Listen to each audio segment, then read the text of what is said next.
Hai Sobat Murid, selamat datang kembali di channel Cem on You. Pada hari yang indah ini, kita akan belajar tentang trayek pH. Trayek pH merupakan subbab dari asam basa materi kimia kelas 11 MIPA semester genap. Tanpa perlu berlama-lama, langsung saja kita belajar.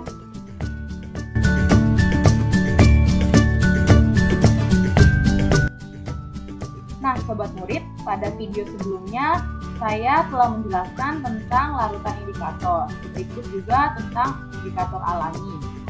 Hari ini kita akan memperdalam penentuan pH larutan dengan larutan indikator yang digunakan.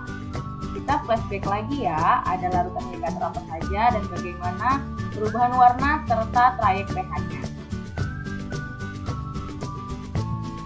Nah, ini dia Sobat Murid, tabel indikator larutan dengan trayek pH berikut perubahan warna. Ya, kita di sini ada 4 larutan indikator, yaitu phenolphthalein atau PP, bromtimol biru atau BPB, metil merah atau MM, dan metil orange atau MO. Nah, ini bisa Sobat Murid lihat dan catat trayek pH-nya serta perubahan warnanya. Nah, di bawah juga sudah saya sertakan foto-foto larutan indikator. Nah, Sobat Murid, untuk menentukan trayek pH ada hal yang perlu Sobat Murid ketahui, yaitu di sini ya perubahan warna dan juga kisaran pH-nya suatu larutan indikator. Kita ambil contoh phenolphthalein atau PP. Tertulis trayek pH-nya 8,3 sampai dengan 10 dengan perubahan warna tak berwarna sampai merah. Di sini sudah ditulis sesuai dengan trayek pH-nya. Jadi, jika larutan ketika ditetesi phenolphthalein malah jadi tidak berwarna, maka diperkirakan larutan tersebut pH-nya kurang dari 8,3. Kalau larutan tersebut ketika ditaruh atau ditetesi phenolphthalein jadi berwarna merah, maka kisaran pH-nya diperkirakan 10. Di sini dia sudah ditulis sesuai dengan warnanya ya. Jadi kalau di sini bromtimol biru 6 ke bawah, maka warna larutannya kuning ketika ditetesi larutan bromtimol biru. Kalau misal warnanya tiba-tiba hijau, maka kisarannya antara 6,0 sampai 7,6. Begitu juga dengan metil merah dan metil orange. Kalau di bawah 4,4, larutan tersebut ketika ditetesi metil merah warnanya merah. Tapi kalau warnanya jingga, maka diperkirakan kisaran pH larutannya 4,4 sampai 6,5. Kalau ditetesi metil orange misalnya warnanya kuning, maka kira-kira pH larutan tersebut 4,4 ke atas. Seperti itu ya Sobat Murid. Nah, kita langsung masuk ke contoh yang pertama. Suatu larutan X diuji dengan 3 indikator sebagai berikut. Jadi digunakan 3 indikator, yaitu metil merah, phenolphthalein, dan bromtimol biru. Nah, ketika ditetesi masing-masing larutan indikator, ini sudah dijelaskan perubahan warnanya. Metil merah warnanya kuning. Nah, kalau warna kuning sesuai dengan tadi ya tabel, maka pH-nya lebih besar dari 6,3. Kemudian kalau phenolphthalein ditetesi pada larutan tersebut, larutan X, warnanya menjadi tidak berwarna, sehingga pH-nya kurang dari 8,3. Lanjut, kalau ditetesi bromtimol biru, larutan X berubah menjadi warna hijau, maka pH-nya kisaran 6,0 sampai 7,3. Nah, sebelum mencapai kesimpulan ini, kita buat dulu garis trayek pH-nya. Kemudian diurutkan nih, sesuai dengan urutan. Ya, paling besar kan 14, paling kecil kan 0. Nah, diurutkan, kemudian kalau tadi kuning dia lebih besar dari 6,3, maka arahnya nah, karena kan semakin kanan semakin besar. Kemudian phenolphthalein kurang dari 8,3, maka di sini 8,3 di sini ya posisinya kurang dari maka ke kiri. Bromtimol biru dia pH-nya antara 6 sampai 7,6.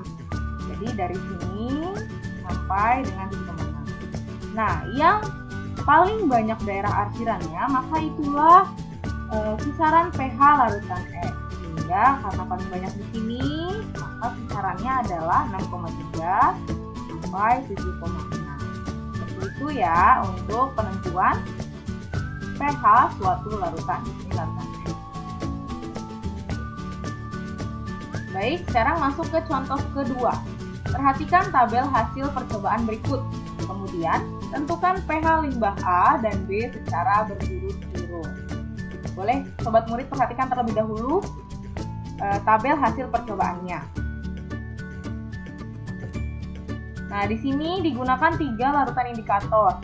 Yang pertama, fenolftalen, metil merah, dan brown cresol ungu. Dengan trayek pH masing-masing sudah dituliskan ya, sobat murid, dan perubahan warnanya dari si indikator ini masing-masing. Kemudian, tinggal kita tentukan berapa pH larutan air limbah A dan juga B. Sobat murid boleh coret-coret terlebih dahulu buku latihannya masing-masing ya. Kita masuk ke jawaban limbah A.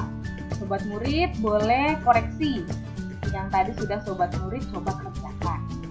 Sobat murid pertama-tama harus membuat garis lurus terlebih dahulu yang merupakan skala dari pH, yaitu 0 sampai 14. Kemudian dibuat titik-titik sobat murid, di mana titik-titik tersebut merupakan skala dari trayek pH masing-masing larutan indikator. Diurutkan ya, jangan lupa. Nah, seperti ini. Kalau saya misalnya membuat sebuah garis lurus, saya ambil tengahnya terlebih dahulu karena sudah pasti tengahnya itu kan 7 ya sobat murid atau pH netral. Kemudian baru saya urutkan sesuai dengan trayek pH masing-masing larutan indikator. Ini paling kecil 4,4, kemudian ditelusuri lagi yang paling kecil kedua, ketiga, keempat, dan seterusnya. Ya, tinggal ditulis seperti ini ya sobat murid. Selanjutnya kita tinggal membuat garis-garis seperti pada contoh 1 ya. Misalnya saya ambil di sini dari indikator metil merah terlebih dahulu. Untuk limbah A, ketika ditetesi metil merah, warnanya berubah jingga. Nah, kalau jingga berarti di antara pH 4,4 sampai 6,2 karena kan warnanya merah ke kuning ya, jingga itu ada di tengah-tengahnya. Nah, saya tinggal buat garis di skala berikut. Ya, ini untuk metil merah. Selanjutnya saya mau membuat garis dari brown cresol ungu ya. Di sini ketika limbah A ditetesi brown cresol ungu warnanya menjadi kuning, maka limbah A diperkirakan pH-nya kurang dari 5,2. Garisnya adalah 5,2 ke kiri. Selanjutnya, larutan indikator yang terakhir adalah fenolftalen. Fenolftalen ketika ditetesi pada air limbah A menjadi tidak berwarna, maka diperkirakan pH-nya kurang dari 8,3. Ya, tinggal dibuat garis kurang dari 8,3 ke kiri. Dengan demikian, pH larutan atau limbah A adalah ya, antara 4,4 sampai 5,2 karena daerah ini yang paling banyak terkena arsiran. Begitu ya. Sampai di sini paham sobat murid? Selanjutnya, jawaban untuk limbah B. Sobat murid boleh sambil mengkoreksi ya apa yang sudah sobat murid coba kerjakan sebelumnya. Nah, sama seperti cara pengerjaan pH limbah A, terlebih dahulu kita buat garis lurus, kemudian buat titiknya, di mana titik tersebut merupakan skala dari trayek pH masing-masing indikator yang digunakan. Diurutkan dari yang terkecil sampai ke terbesar. Kira-kira seperti ini garis lurusnya ya. Nah, sekarang kita mulai membuat garis berdasarkan trayek pH. Pertama, indikator fenolftalen dengan trayek pH 8,3 sampai 10. Perubahan warnanya dari tidak berwarna sampai merah. Kita fokus pada garis baris kedua, B, limbah B. Pada limbah B, ketika ditetesi fenolftalen, maka warnanya berubah menjadi merah. Sehingga di sini Kisaran pH dari limbah B adalah lebih besar 10 ya, karena kan di sini 10 warnanya merah.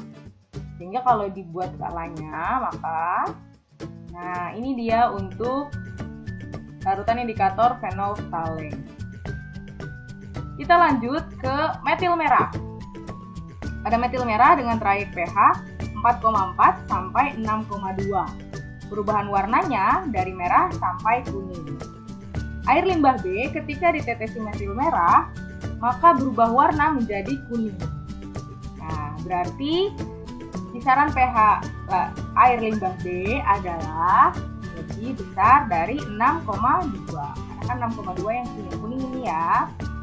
Maka pada garis ini adalah ya, seperti ini.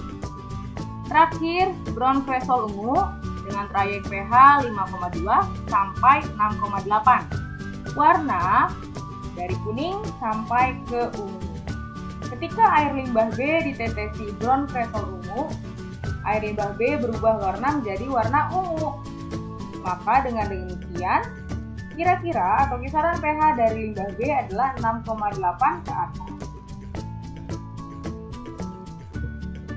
Ya, seperti ini.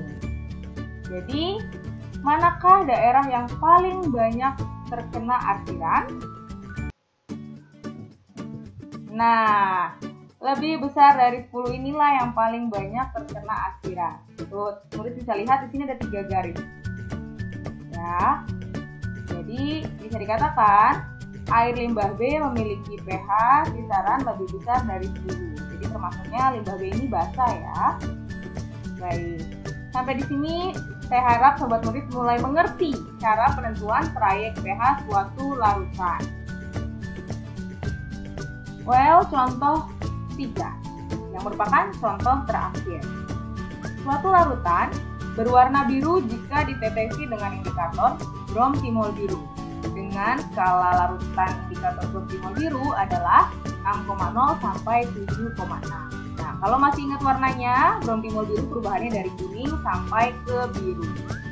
Dan ketika larutan tersebut ditetesi dengan indikator phenolphthalein dengan skalanya phenolphthalein 8,3 sampai 10,0, maka larutan tersebut tidak berwarna. Yang ditanyakan adalah berapakah pH larutan itu. Sobat murid boleh mulai berlatih lagi untuk menghitung pH dari larutan contoh 3. Silakan sobat murid. Nah, jadi jawabannya ketika ditetesi indikator bromtimol biru, warnanya biru, berarti pH-nya lebih besar dari 7,6 ya. Kira-kira ke sana. Kemudian ketika ditetesi phenolphthalein, maka tidak berwarna. Berarti pH-nya kurang dari 8,3. Karena kita ingat-ingat lagi, phenolphthalein perubahan warnanya adalah tidak berwarna sampai ke merah. Sehingga pH dari larutan contoh 3 ini adalah antara 7,6 sampai 8,3. Baik, sampai di sini saya rasa sudah cukup paham ya sobat murid.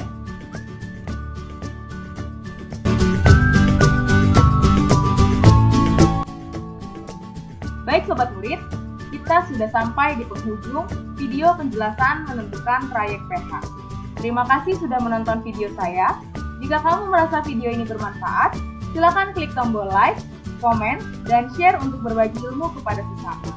Jangan lupa klik tombol subscribe untuk kamu yang ingin terus belajar bersama di channel. Saya Brenda Karina mengucapkan sampai jumpa.